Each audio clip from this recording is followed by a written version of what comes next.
आज की क्लास में हम पैलिमोन, जिसको हम प्रॉन भी कहते हैं, इसके अपेंडेजेस के बारे में पढ़ेंगे। तो हम जानते हैं कि 19 की संख्या में 19 की संख्या में प्रॉन में अपेंडेजेस पाए जाते हैं, उपांग पाए जाते हैं। इन उपांगों को दो भागों में बांटा जाता है, एक होता है सेफेलोथोरिक्स और दूसरा होता है एब्डोमेन। तो दो भाग होते हैं, एक होता है एब्डोमेन और दूसरा होता है सेफेलोथोरिक्स। सेफेलोथोरिक्स वह भाग होता है जिसमें हेड और थोरिक्स जुड़े हुए रहते हैं, उसको एक साथ सेफेलोथोरिक्स कहा जाता है। सिर वाला भाग और धड़ वाला भाग जहाँ जुड़ा रहता है उसको सेफेलोथोरिक्स कहा जाता है। तो हेड वाले पोर्शन में 5 सेगमेंट्स पाए जाते हैं अपेंडेज के, 5 सेगमेंट्स पाए जाते हैं, मतलब 5 अपेंडेजेस पाए जाएंगे हेड वाले पोर्शन पे। थोरिक्स वाले भाग पे आपको 8 सेगमेंट्स मिलेंगे, मतलब 8 खंड मिलेंगे, 8 की संख्या में अपेंडेजेस मिलेंगे धड़ वाले भाग में, थोरिक्स वाले भाग में।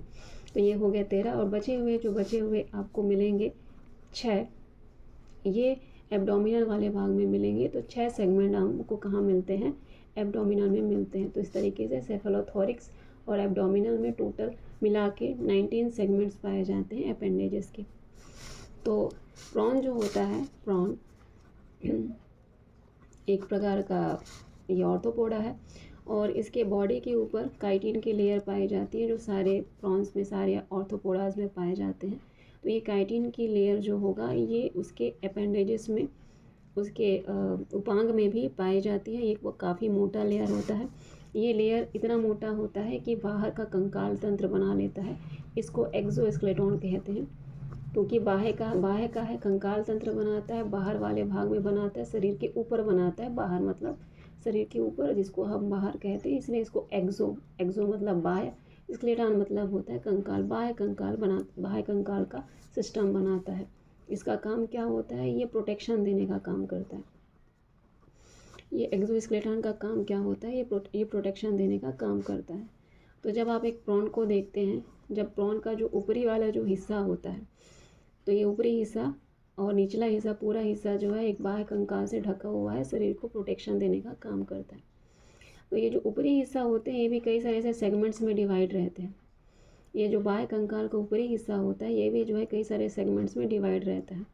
तो ऊपरी हिस्सा के बाह्य कंकाल को टर्गम कहा जाता है। ऊपरी हिस्सा के जो बाह्य कंकाल रहेंगे उसको टर्गम का नाम दिया जाता है।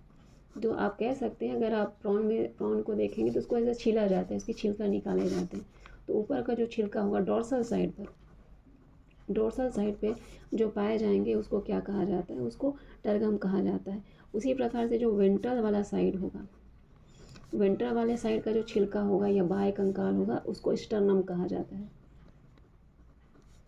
तो ये वेंट्रल साइड में पाए जाने वाला स्टर्नम होता है, स्टर्नम, और डोर्सल साइड में पाए जाने वाले जो पाए जाएंगे उसको स्टर्नम कहेंगे। तो सेफेलोथोरिक्स वाले पोर्शन पे 13 सेगमेंट्स पाए जाते हैं। तो आप इस तरीके से हम सेगमेंट को दो भागों में डिवाइड कर सकते हैं। एक है इंटीरियर पार्ट जिसमें सेफेलोथोरिक्स आता है, मतलब हेड आएगा, और थोरिक्स आएगा, तो जिसमें 13 सेगमेंट्स पाए जाएंगे।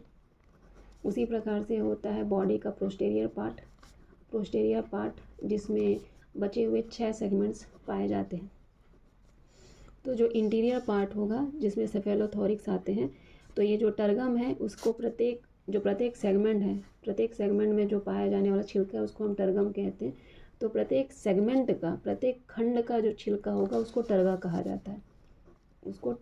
जाता है, और ये आपस में कंबाइंड रहते हैं। जैसे ये एक टर्गा हुआ, ये दूसरा टर्गा हुआ, ये तीसरा टर्गा हुआ है, चौथा टर्गा हुआ, ऐसा ये जो है आपस में अटैच रहते हैं, आपस में जुड़े हुए रहते हैं, ऐसे कंबाइंड रहते हैं। तो ऊपर के जो छिलके होंगे उसको क्या कहा जाता है, एक सेगमेंट को आप क्या बोलेंगे, टर्गा कहते हैं। और ये जो है पूरा जुड़ के एक प्लेट बनाती है, ये पूरा जो होंगे ऐसे जुड़ के आपका एक पूरा छिलका बनाता है, एक प्लेट बनाता है। इस प्लेट को क्या कहा जाता है, इस प्लेट को बोला जाता है कैरापस।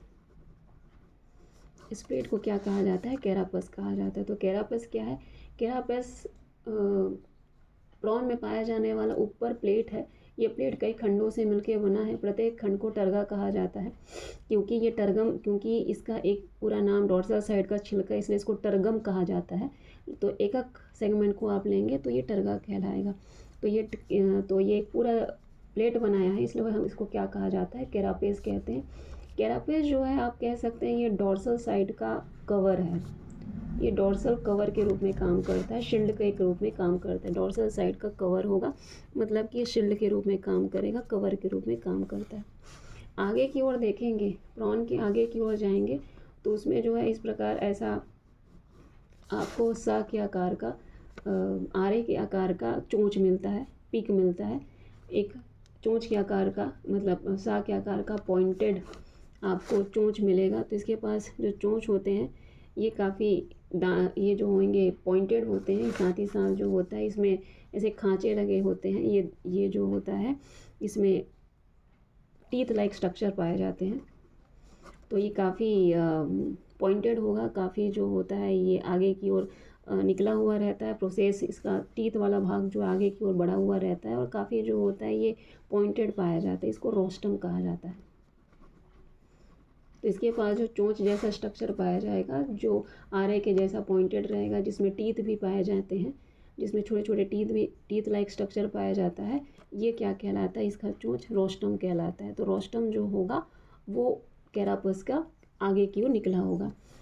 तो ये रोस्टम के ऊपर और नीचे, मतलब कि लेफ़्ट और राइट साइड में यहाँ पे आई का कोटर पाया जाता है। आई ऑर्बिट का, ऑर्बिट मतलब होता है गड्ढा। आई के लिए ऑर्बिट पाया जाता है, खांचे पाए जाते हैं। इस खांचे को क्या कहा जाता है? ऑर्बिटल नोट कहा जाता है। ऑर्बिटल नोट कहा जाता है। नोट इस जगह पे क्या रहती है? आई लोकेटेड रहती है। तो आई जो होती है रोस्टम की लेफ़्ट और राइट साइड पे रहेगी, मतलब एक जोड़ी रहेगी। इट मीन्स कंपाउंड आई पाई जाएगी। कंपाउंड आई मतलब कि एक जोड़ी आई पाई जाती है।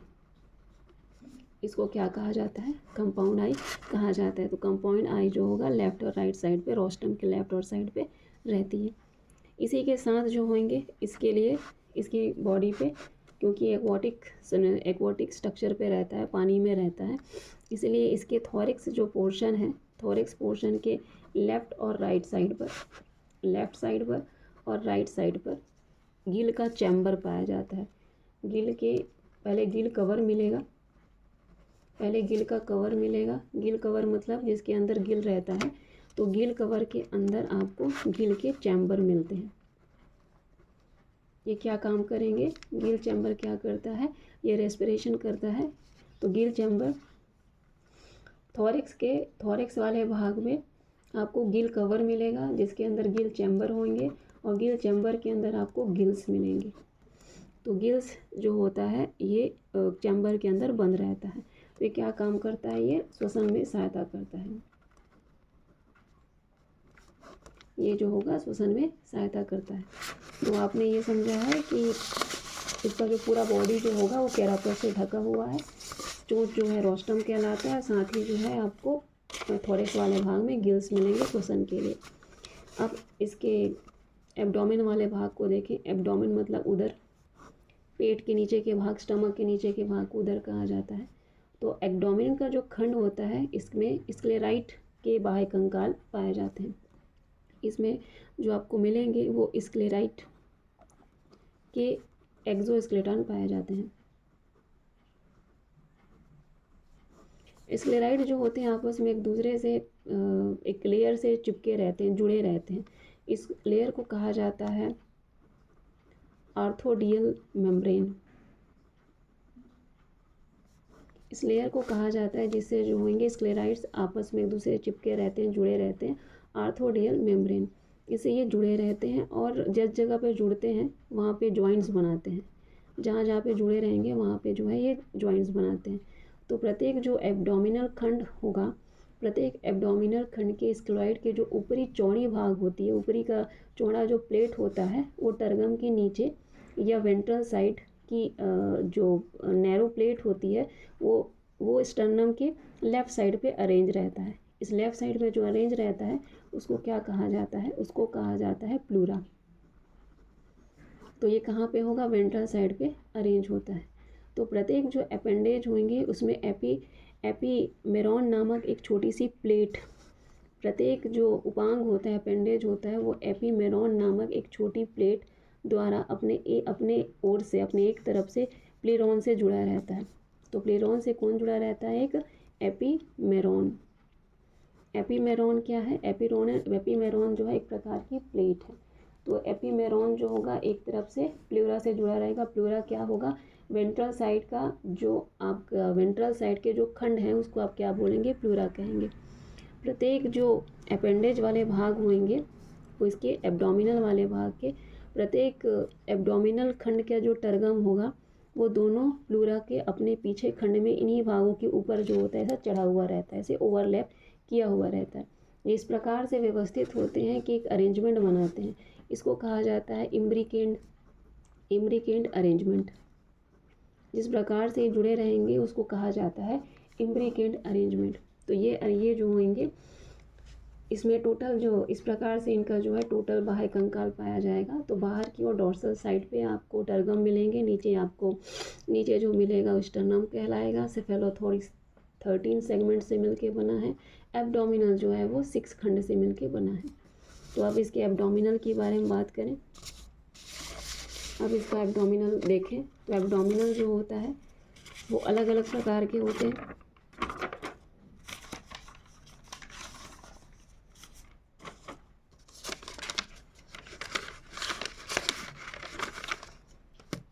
तो एब्डोमिनल देखते हैं।